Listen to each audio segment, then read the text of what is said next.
Have you ever wondered why so many people want to be a part of the Google team? Today, I, Anthony Scardi, and my group members David Ortiz. Monica Nguyen. Matthew Quesada. will be going over why you should join the Google team. The agenda for the presentation will be the following. I'll first start off by going over diversity at Google and how they adapt to it. Then David will explain the corporate culture of Google. And following that, Monica will talk about the financial support Google offers to their employees. And finally, Matthew will end off by explaining the concerns applicants may have. Diversity at Google is a top priority. Google wants every employee to feel like they belong there. Google's goal is to make every Googler feel seen, connected, supported, and empowered to participate fully. This means Google offers equal employment opportunities regardless of race, color, ancestry, religion, sexual orientation, physical or neurological abilities, age, citizenship, marital status, and gender identity. One of the steps Google is taking towards diversity is improving leadership representation of the Black, Latino, and Native American Googlers by 30%. They're working with internal groups like Black Googler Network to improve hiring progression and retention for underrepresented groups at Google. For LGBTQ plus Googlers, they ensure equity in benefits and healthcare. They offer health coverage for all Googlers and their spouses or partners of any gender nearly everywhere in the world. They have an inclusive life insurance policy that guarantees a Googler's spouse or partners with 3 times their salary and 50% of their income for 10 years in the United States. Google has also offered coverage for gender affirming surgery and related services in the United States since 2011 and plans to roll out additional countries. Google is also working to recruit and co-create with Googlers with disabilities. Google recently launched a new career site to better recruit people with disabilities, including information about workplace accommodations. Google also has training courses on disability fundamentals for the administration and managers at Google. Google has cultivated a community through the Disability Alliance, and their employee resource group was so successful that they were named Employee Resource Group of the Year in 2020 by Disability IN, which is the leading nonprofit resource for business disability inclusion worldwide. Google is already a very successful, diverse workplace, but the company continues to improve upon themselves and set the example of what diversity in the workplace should be. Now, David will go over corporate culture. Thank you, Anthony. Great job. Now that you've heard about Google's diversity, let's talk about their corporate culture. For this topic, I want to highlight Google's care for their employees and also their flexibility. Let's get right into it. Google prioritizes keeping their employees happy. They understand that their employees have needs and wants, so they provide ample amount of benefits in order to keep them satisfied. According to Forbes, these benefits include free chef-prepared meals, from which Google has 30 on-site restaurants from which employees can choose to dine from.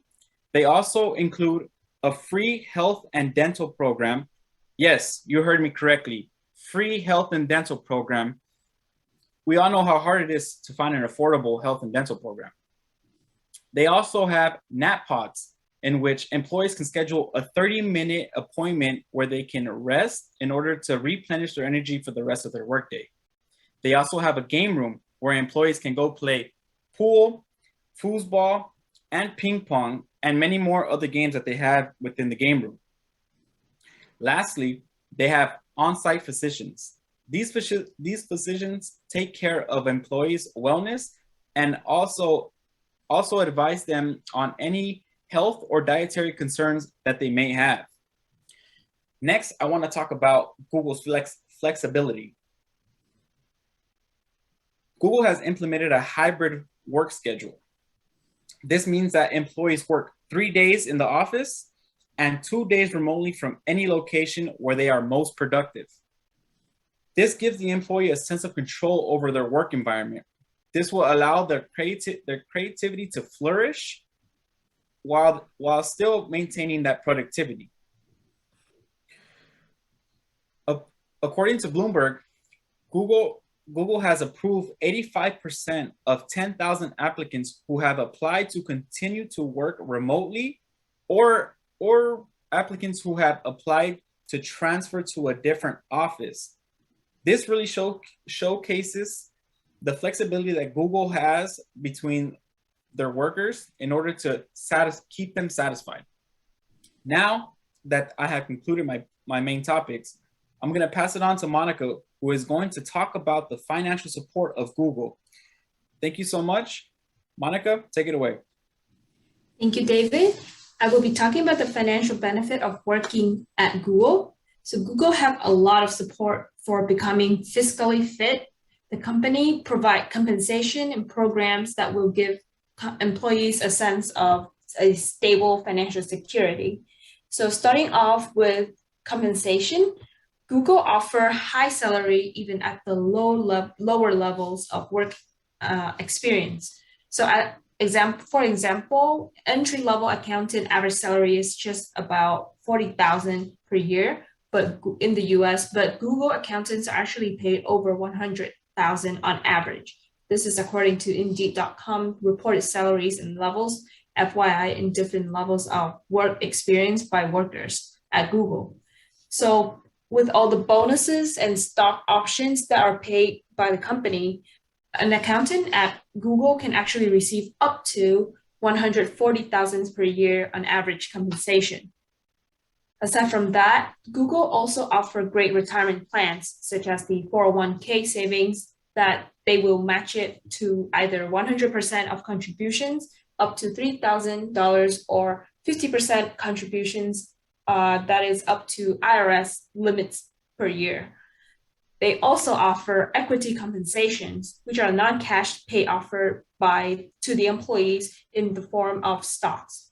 They call them Google Stocks Units, which is similar to restricted stock units, vesting for 4 years schedule, and this is pretty much an additional grant bonus Googler receive for staying and working with the company. And among the financial perks, employees are also highly encouraged to support get in the educational initiatives. So Google will actually help with paying their college student loans. So Google will match the student loans with up to $2,500 annually, starting in 2021, according to John Casey's blog post, who is also Google's director of global benefits. So the goal is to help employees to pay off their student loans faster and save time and money to invest in other financial plans that they would have for the future. So not only do they got support for their student loans, employees are also encouraged for higher education by the company the company pays for their studies through their education reimbursement program, and they will reimburse your 2/3 of costs of job-related learnings and 1/3 of your personal learnings. And so that is also that all Googlers, all employees get the same opportunity to grow their minds and get better at what they do. So now I will hand it over to Matthew, who will be talking about some concerns you may have working at Google. Thank you, Monica, and great finish for the financial reasons. Today, I'll be going over 2 concerns you might have before going to your first interview. One of them is my GPA competitive enough? And the second one is the brain teaser question, which is common within the tech industry. We'll first go with the GPA. In an interview by New York Times in 2013, Vice President Adam Bryant stated that GPA is not a factor when determining whether Google will accept you or not.